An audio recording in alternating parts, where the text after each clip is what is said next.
नमस्कार। आज से पूरे 1.5 महीना पहले लगभग 1 जून के आसपास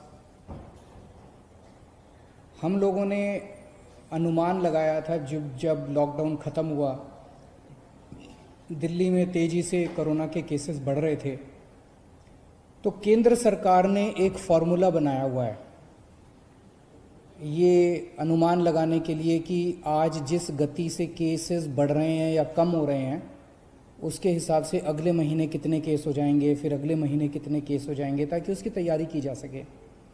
तो जो केंद्र सरकार का जो फार्मूला था, उस फार्मूले के हिसाब से हम लोगों ने जून के पहले हफ्ते में अनुमान लगाया था कि अगर इसी रफ्तार से केसेस बढ़ते रहे तो 30 जून को कितने केस हो जाएंगे, 15 जुलाई को कितने केस हो जाएंगे और 31 जुलाई को कितने केस हो जाएंगे। और वो अनुमान हमने आप सब लोगों के सामने रखा था। उस अनुमान के मुताबिक 15 जुलाई तक ये अनुमान था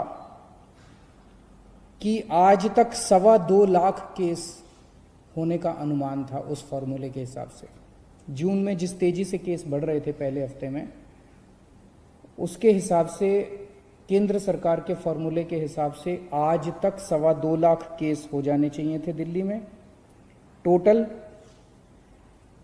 उसमें से 1,34,000 एक्टिव केसेस होने चाहिए थे और इन एक्टिव केसेस के लिए लगभग 34,000 बेड्स की जरूरत थी।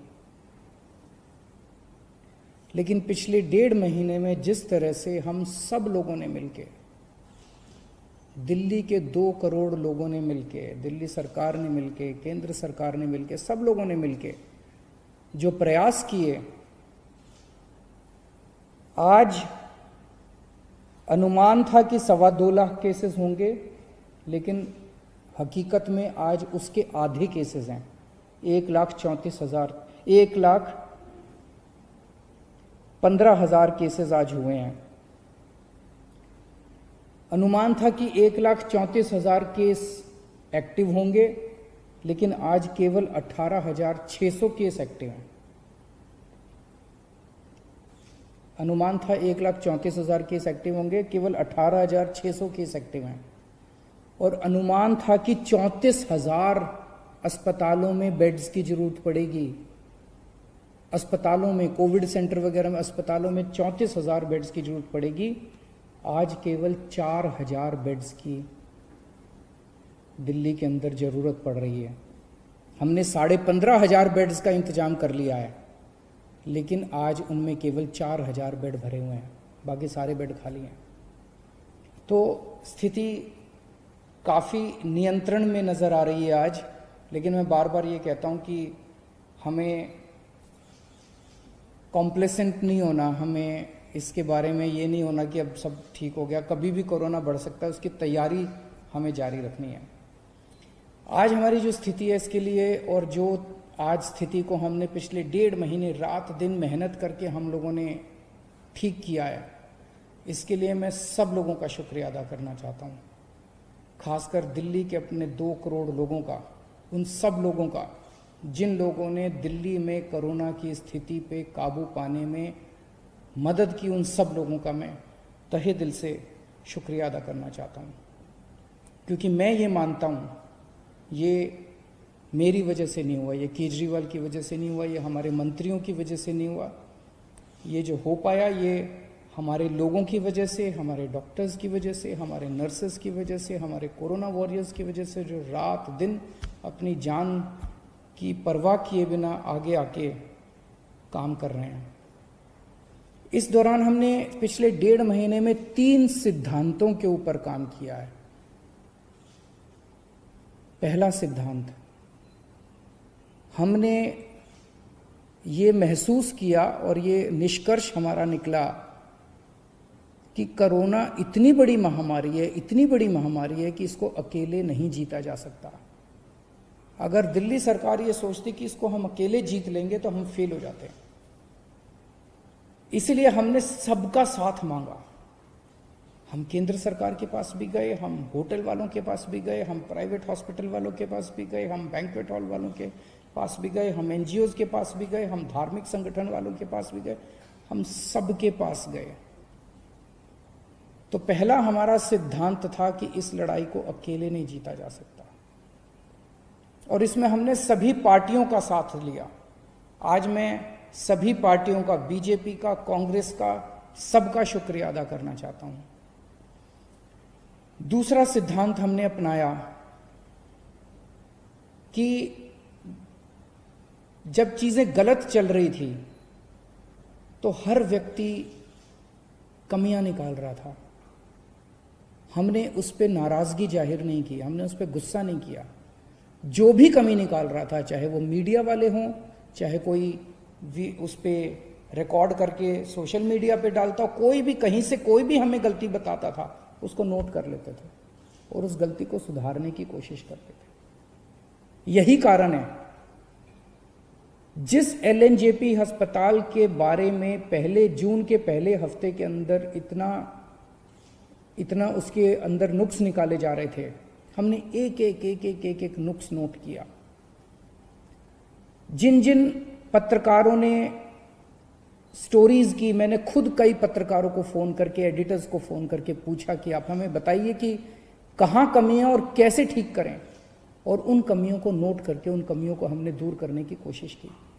मुझे बेहद खुशी है कि जिस एलएनजेपी अस्पताल के बारे में इतनी बुराई की जा रही थी, आज उसकी इतनी तारीफ की जा रही है, और ये सारा श्रेय मैं हमारे एलएनजेपी हॉस्पिटल के डॉक्टर्स, नर्सेज और उनके एडमिनिस्ट्रेशन और मेडिकल सुपरिंटेंडेंट और वहाँ के डायरेक्टर को देना चाहता हूँ, जिन्होंने बहुत मेहनत की है। तो दूसरा सिद्धांत हमारा था कि हमने कभी भी जो हमारे क्रिटिक्स थे, जो हमारी बुराई कर रहे थे, उनकी बातों का बुरा नहीं माना, और उनसे हम लोगों ने अपनी कमियां हम नोट करते गए और उसको ठीक किया। और तीसरी चीज, हम सब लोगों ने मिलकर हार नहीं मानी। ऐसा कोई पल नहीं आया जब हमें लगा यार अब स्थिति हमारे कंट्रोल में नहीं, अब हम कुछ नहीं कर सकते, क्योंकि अगर हम हार मान लेते तो पता नहीं कितनी मौतें हो जाती। हम लगे रहे। हमें यकीन था कि मेहनत अंत पंत में काम आएगी। सब लोग कह रहे हैं कि दिल्ली मॉडल, प्रधानमंत्री जी ने दिल्ली मॉडल की तारीफ की कि दिल्ली मॉडल लागू होना चाहिए बाकी इलाकों में। ये दिल्ली मॉडल आखिर है क्या? इसमें सबसे पहली चीज थी, जैसा मैंने बताया, इस दिल्ली मॉडल की बुनियाद है कलेक्टिविटी, टीम वर्क, सबको साथ लेके चलना। तो हम लोग बैठे और हमने पूरी प्लानिंग की कि कहाँ कहाँ क्या क्या करने की ज़रूरत है, कहाँ कहाँ किस चीज़ की ज़रूरत है। और उस प्लानिंग में जहाँ जहाँ हमें लगा कि ये कमी है और ये हमारे पास नहीं है, ये किसके पास है, हम उसके पास गए और उससे मिन्नतें करी और हम मदद लेके आए।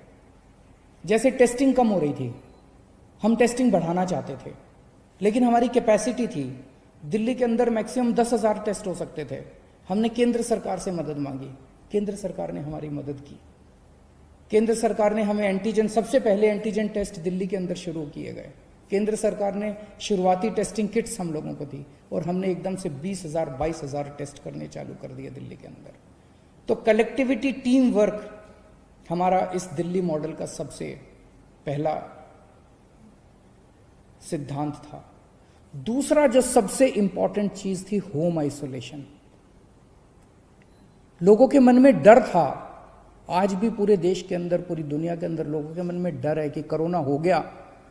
एक तो कोरोना का डर है कि कोरोना हो गया तो पता नहीं क्या होगा, और दूसरा डर होता है कि कोरोना पॉजिटिव आ गया तो सरकार उठा के क्वारंटाइन सेंटर में डाल देगी, सरकार उठा के हमें किसी और सेंटर में, आइसोलेशन सेंटर में कहीं डाल देगी, अस्पताल में डाल देगी। लोगों के मन में ये डर था, क्वारंटाइन सेंटर का डर था, आइसोलेशन सेंटर के डर थे। जब हमने होम आइसोलेशन शुरू किया और होम आइसोलेशन का एक्सपीरियंस हम लोगों ने बहुत कंफर्टेबल कर दिया। हमारी डॉक्टर्स की एक टीम जो होम आइसोलेशन में सबसे पहले उनके घर जाती है, उनको सारा बता के आती है कि आपको ये एहतियात करना है, इस कमरे में रहना है, ये टॉयलेट है आपका, उनके घर का इंस्पेक्शन करके आती है, मुआयना करके आती है, सारा सिखा के आती है। उनको एक ऑक्सीमीटर दे के आते हैं कि 2-2 घंटे में अपनी ऑक्सीजन नापते रहना, अगर ऑक्सीजन कम हो जाए तो आप हमें फ़ोन कर देना, हम आपको अस्पताल ले जाएंगे, आपको चिंता करने की ज़रूरत नहीं है। उनको जब तक उनका कोरोना ठीक नहीं हो जाता, अगले 10-12 दिन तक रोज़ उन लोगों को फ़ोन जाता है, डॉक्टर्स का फ़ोन जाता है और वो उनसे पूछते हैं क्या हाल है, ठीक हो, कोई दिक्कत तो नहीं है। उनको टेली काउंसलिंग की जाती है होम आइसोलेशन वालों को। इस वजह से लोगों को कोरोना होने के बावजूद भी उनका एक्सपीरियंस, लगभग 80 से 90% पेशेंट्स होम आइसोलेशन के अंदर आज उनका इलाज चल रहा है। दिल्ली के अंदर होम आइसोलेशन इतना शानदार तरीके से लागू किया गया कि उसकी चर्चा आज सब जगह चल रही है। इस होम आइसोलेशन का फायदा ये हुआ कि पहले लोग अपना टेस्टिंग कराने से डरते थे। उनको ये लगता था टेस्ट हुआ और पॉजिटिव आ गया तो मेरे को उठा के क्वारंटाइन सेंटर में डाल देंगे। आज भी मैं जानता हूं कि कई राज्यों के अंदर इसी वजह से टेस्टिंग नहीं करा रहे, क्योंकि वहां होम आइसोलेशन नहीं है। वहां पे जो पॉजिटिव आता है, चाहे माइल्ड हो चाहे एसिम्टोमेटिक हो, उसको उठा के क्वारंटाइन सेंटर में डाल दिया जाता है। तो कोई टेस्ट नहीं कराना चाहता, कोई जब तक अस्पताल जाने की मजबूरी ना, इतना सीरियस ना हो जाए, तब तक कोई टेस्ट नहीं कराना चाहता। और जब वो टेस्ट नहीं कराता तो वो समाज में घूमता रहता है और 10 और लोगों को कोरोना कर देता है। तो हमने होम आइसोलेशन किया, लोगों का डर खत्म हुआ, इस वजह से लोगों ने खूब टेस्टिंग करवानी चालू कर दी।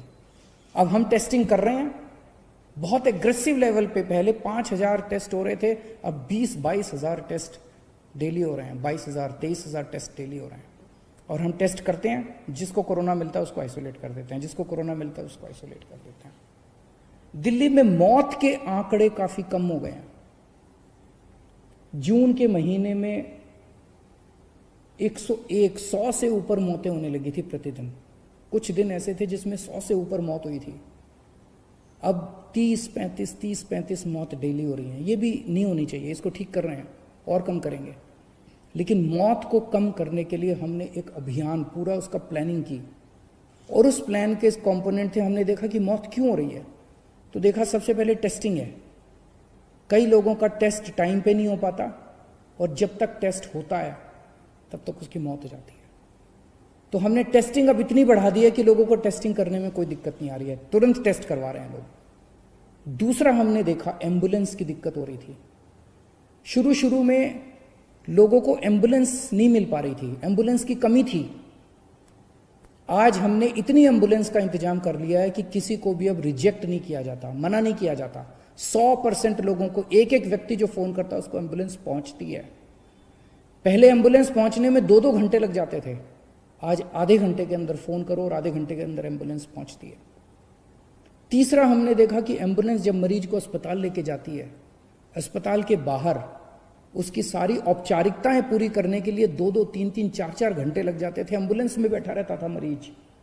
मीडिया वालों ने कई ऐसी स्टोरीज की कि 3 घंटे तक मरीज एम्बुलेंस के अंदर बैठा रहा, वहां उसकी मौत हो गई। अब हमने ये इंतजाम कर दिया कि एम्बुलेंस जाएगी, सबसे पहले मरीज को अस्पताल के अंदर ले जाके एक होल्डिंग एरिया बना दिया हमने। होल्डिंग एरिया में उसको ऑक्सीजन दो, उसके बाद उसके कागज भरो, कागजी कार्रवाई बाद में हो जाएगी। सबसे पहले अस्पताल के अंदर एम्बुलेंस पहुंचते उसको होल्डिंग एरिया में ले जाया जाता है। फिर हमने बेड्स के इंतजाम किए। जून के महीने में अस्पतालों में बेड्स की कमी हो गई थी। 1 जून को दिल्ली में 4100 बेड थे, आज दिल्ली में 15,500 बेड्स हैं। 4 गुना बेड्स का इंतजाम कर दिया 1 महीने के अंदर। 1 जून को दिल्ली में केवल मात्र 300 आईसीयू थे, आज दिल्ली में 2100 आईसीयू बेड्स हैं, और 2100 में से केवल 1000 भरे हुए हैं, 1100 आईसीयू बेड्स खाली पड़े हुए हैं। तो बहुत मैसिव लेवल पे हमने बेड्स का और आईसीयू बेड्स का एक्सपेंशन किया, जिसकी वजह से आज लोगों को ये भरोसा है कि अगर अस्पताल जाना पड़ा तो बेड्स की कमी नहीं है, आईसीयू की कमी नहीं है। और एक जो प्लाज्मा थेरेपी हमने शुरू की, सबसे पहले दिल्ली में प्लाज्मा के ट्रायल्स किए गए, उसके बहुत अच्छे नतीजे आए। उसके बाद अब हमने प्लाज्मा बैंक शुरू किया है, और जिसको प्लाज्मा चाहिए उसको वहाँ से प्लाज्मा मिलता है। जब तक वैक्सीन नहीं आ जाता तब तक प्लाज्मा, मैं ये तो नहीं कहूँगा कि सबकी जान बचा लेता है, लेकिन काफ़ी लोगों की जान बचाने में प्लाज्मा मदद करता है।